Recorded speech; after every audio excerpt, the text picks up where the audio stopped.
Do you desire your kids to grow up very fast because you're so busy? Because as a mom, new mom, you are frustrated, you are tired, you just want to take rest, you just want some free time. That's why you desire your kids to grow up fast? Hare Krishna, dear friends. My name is Mohini Madhavi, Devidasi, and welcome to my YouTube channel. In this video, I will give you 9 tips on how to balance your motherhood and your other life, your devotional spiritual life. I have around 2 years old toddler son, and I understood that whatever austerities I have done in this life, though those were very difficult, like I used to sustain in just one meal for 1 year, and fast all the Ekadashis without water and food. But being a motherhood is not compared to those austerities at all. Being a motherhood is such an austerity, I found. I don't know for others, but for myself, it is such an austere thing. For example, I don't have a luxury to take rest when I get sick. Even when I got COVID so many times, few times, I didn't have luxury to go and sleep sometime, take rest. And especially in this day and age, we don't have joint families, we don't have help around. And my husband is always working, he has to work to maintain the family. So what can you do? And our kid doesn't go to the kindergarten, it's also costly in the US. So everything comes to my head as a mother. So I don't have that luxury of going and taking rest sometime. Or when I want to sleep, we came from the program very late, and next day I want to take rest, but I don't have that luxury because I have to get up, kid will wake up and he will get hungry and I have to prepare something. I don't have luxury of engaging myself in my hobbies. For example, before having a baby, I used to study vocals. I was learning Hindustani vocals, but right now I don't have time for those. I don't have luxury to offer that for myself. And as a result, I understood that actually my own mom has done a lot for me. So I understood that I don't have any rights to be against my mom and to be upset for her. And I have to actually worship her. So Mata in Sanskrit means the person who is worshipped. Pita means the person who is revered or honored, but Mata means the person who needs to be worshipped. So all the mothers, I pay obeisances unto your feet. Thank you so much for growing us and giving life to so many people, so many nice people in this world. So for last 2 years, I was trying out so many things to finally to achieve some peace, some kind of happiness along with my baby, along with my son. So in this video, I will share those 9 tips which you can probably implement in your life so that you can be happy with your kid and live your motherhood and devotional life. So the first tip is arranging your morning routine. So why I tell this? Because in ISKCON, right, if you are initiated, we take vow of chanting 16 rounds, and that takes around, for me, I chant so slowly that it takes around 3 hours. And I don't have luxury of 3 hours of sitting and chanting attentively. I don't have it.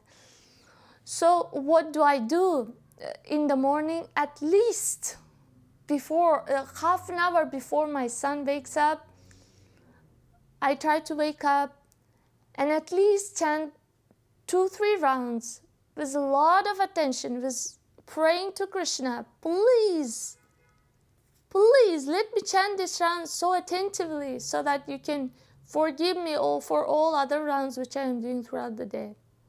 So I think if you do that in the morning before your kid wakes up and dedicate at least half an hour, or if you cannot do that, at least 15 minutes of your time for chanting that Hare Krishna mantra. Or if you cannot chant Hare Krishna mantra, you can take Bhagavatam or Bhagavad Gita and read few verses with full attention and with prayerful mood, and that will inspire Krishna to help you throughout the day. The first tip was arranging your morning routine and starting it with praying to Krishna. And the second tip is time management. Why I tell it? Because as a mother, we don't have luxury. Yes, I told you that we don't have luxury of any time I can do anything, right? So that's what I do after I wake up early morning, after I chant my rounds, and obviously after I prepare the food for the family and for the deities, I write down the tasks which I need to do for the day. And those tasks will be segregated into 4 columns, like very important and urgent, important but not urgent, urgent, not important, non-urgent, non-important. So, for example, for today, the most important task was, let's say, I want to at least dedicate 1 hour for making this video. So I wrote that in the most important and urgent, because I'm not giving to the world, I'm not serving to the devotees, so let me do this video today. It's all urgent and important. And in the other column, it's important but not urgent. I put a task. We have to go to the program today, and I have to bring something to the program, home program. So that's not urgent, but it's important. So that means it's in the evening. It's not urgent. We can do it in the evening. And the other thing is non-important and urgent. That could be like, actually today I didn't write that today for that column, but it could be something. And non-important, non-urgent can be like watching something on the Instagram, that person's profile, or going on Facebook and browsing so many videos there, reels and some entertainment. Those can be non-important and non-urgent. Those can be some entertainment time, right? So when I wrote those things, I get a clear picture now. So when let's say my kid goes to sleep, then I won't be thinking, oh my God, what I can do. I have only 1 hour, what I can do for that time. If you don't have that plan for the day, when your child goes to sleep, then what you will do, you will waste your time in thinking what I can do. You will waste your time in planning those things. On the other hand, if it's already planned, when your child goes to sleep or your husband takes care of him, you just sit and start working on the most important and most urgent task for the day. So that's a time management tip you could do you could implement in your life. Tip number 3 is involve your kids in the practices you are doing. For example, when I'm cooking, Yadupati, my son, always comes and pulls my sari and doesn't allow me to cook. He just comes on and tells me to lift him and takes me to different places. So my time gets wasted. I'm not able to cook on time. I'm not able to complete. And if I don't complete on time, he will be hungry and he will be asking for something to eat. Then I have to give some junk. But whereas if I complete on time, I can give him prasadam. So when he's disturbing me like that, I can lift him and I can engage him in the things what I'm doing. For example, cooking, I can tell him, come, we'll wash the vegetables together. So I hold him. You can probably wear a baby carrier, but I hold him. He's heavy, but still I hold him and I make him wash the vegetables. Sometimes he holds the spoon and mixes the prasadam, what I'm cooking.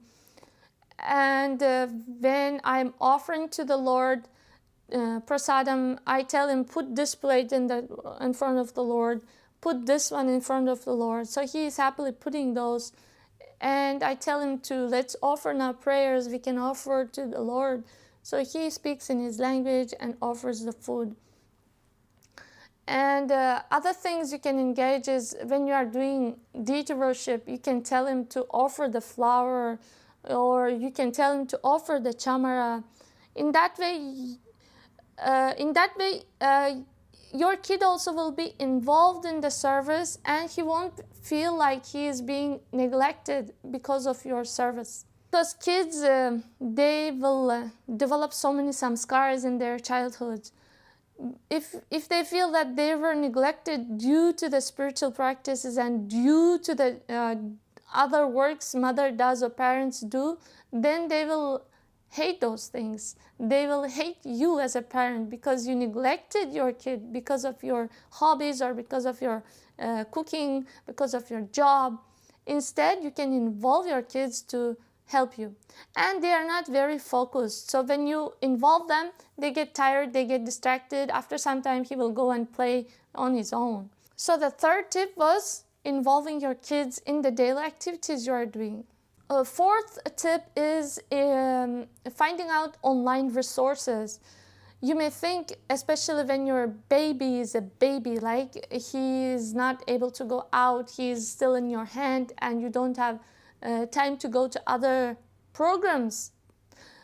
Maybe you can research on online resources. Like, for example, I don't have time to read so many times now. I used to read 1-2 hours a day before I had a baby, but now I don't have that time. Now what do I do is we have online reading with my friends who are not moms, but they have time, they're retired, some of them are retired. So they read the books we are reading right now, Prabhupada Lilamrita, and I joined that group on Zoom, and then we read. She reads, the devotee reads, I listen. And of course, online means online lectures while I'm cooking. Prasadam, I put lectures, and so that I can get some type of spiritual nourishment. And the fifth tip is mindfulness in your day-to-day activities. I also myself thought, when my son will grow up so that I can have some free time. And I met so many other moms, my friends, who tell the same, like, oh my goodness, I don't have free time. When this guy will grow up so that he can be on his own sometime, to give me at least some time to eat my food peacefully. So actually what we are telling in that moment is when kid will be independent, when they are 16 or 15 or 17, right? That means we are waiting for the time, let's say I'm 30 right now. So I'm waiting for the time when I will be 45. That means I'm waiting for the time when I will be older in age. And actually, I don't feel nice about it, because we are waiting for happiness in the future. Instead of that, if we just focus and be on the present, and we'll see the cuteness, we'll see because we were praying for this baby, right? We were praying so many years to have a baby, and now we had it. And then right now I'm praying so that he can grow up and he can leave me. That sounds like always we are chasing the happiness, whereas the happiness is inside here, sitting with you, and it's in the present moment. So if we focus that, how your baby is so cute, he is blabbering, he is not able to speak properly, how my son prays, manya, manya, manya, manya, manya, manya. When he prays that, he really means that prayer. He is offering prasadam to the Lord. So if you focus on those things, actually you will not wish for something in the future. You will relish those moments, and you will be in the present, and you will be grateful for the Lord for the tasks He has given to you. Fifth tip was being mindfulness in the activities you are doing. And actually, whatever right now we are taking care of the kid is a devotional service if we do it with the right mindset, being mindful of it, and mindful of it that this is the soul Krishna has given me in my hand to give care to that soul, to help him to become devotee of the Lord, to help him to get rid of this material contamination and go back to the spiritual world. So it actually is a devotional service if we do it in the right perspective and right mindset. And everything I do, if I neglect him, if I scold him, if I don't pay attention to him, proper attention, he may not grow up as a devotee. Instead, if I help him, if I engage him, if I involve him, if I give him so much love and point him to the right direction, then he will grow up probably as a Dhruva, who knows, who elevated her mother before even he went to the spiritual world. Fifth is a mindfulness in the activities we do. And the sixth is a self-care. So self-care is not selfish. Self-care, it's the investment which ignites the world, which brightens up the world. Why? Because if you are not taking care of yourself, you are frustrated, and you are giving yourself, not the best of yourself, but you are giving to the world what is left of yourself. Like you are frustrated, you are angry, you are shouting to the people, you didn't sleep enough, and people won't like it, right? The world won't like it. So self-care is not selfish when you are doing it in the right way. So many moms actually, they sacrifice their lives, and at the end, when their kids are grown up and they leave the house, they feel so much attached to their sons because they don't have their own life. And they become like mother-in-law, present mother-in-law. Instead, if you have spent your life balancing your self-care and your spiritual life and your motherhood, then you would be very wise mother, very wise mother-in-law. So self-care is something that we need to do as mothers. Even in ISKCON, in spiritual life, we need to take care of our health. Exercise is required. I know we don't have so much time, but if you use that time management tip, what is important and urgent for that day, you could do those exercise in one day, your hobbies in another day when your kid is sleeping. So, for example, in self-care, right now I'm working on arranging a time for my exercise, because earlier I used to do so much of exercise. Right now, when I was doing yoga while my kid was around, I was doing the headstand, and my kid came and slapped him, and I fell down from the headstand. So right that time I understood that I cannot do yoga and exercise while this guy is around. So I need to figure out something. So after giving birth, right, postpartum, so many women don't care of their abdominal muscles, which actually goes separated, and they don't care about those, and later in life they get so much lower back pain or very bulging belly. So self-care includes that. I use, for example, special traditional ties in my waist every day, which takes around 5-10 minutes to wrap it, but I do it because I want to give to the world the best I have. Please don't ignore the self-care part of your motherhood. And the seventh tip is delegate responsibilities. It's very difficult, I understand it, and I have one idea that we as mothers in the community, in ISKCON communities, we could implement this. For example, 4 or 5 Matajis, new moms, could come together and decide 2 moms at one day take care of other 4 kids, and other 2 moms take rest, or they have some free time to do their self-care or their hobbies, or they can take rest. So, and in other day, other two mataji's will take care of these kids. And then other two mataji's who worked, who took care, they could take rest. So right now that's an idea which I'm not able to implement in my area, because in the US we are staying in such a place that people are living so far from different places. My husband is also agrees to take care of kid once in a week, 2 hours, because he works a lot. So in the Saturday or Sunday he can take care 2 hours, and I'm so grateful for him that he does it. So I get 2 full hours of free time. And the 8th tip is be ready to be flexible.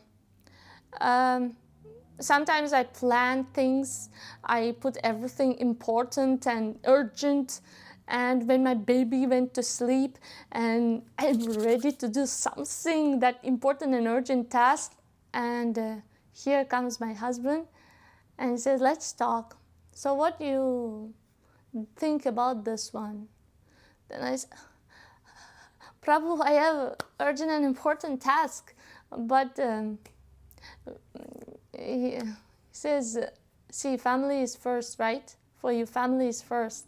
In that way, we discuss so much and we continue talking, and baby wakes up and I don't have that time. So sometimes, then the 8th tip is, I think you should be flexible, because sometimes things go not according to our plan. And that time, because you planned it out, you used time management and you planned it out, and it didn't work out as per your desire, and you will be frustrated. You will be fully frustrated.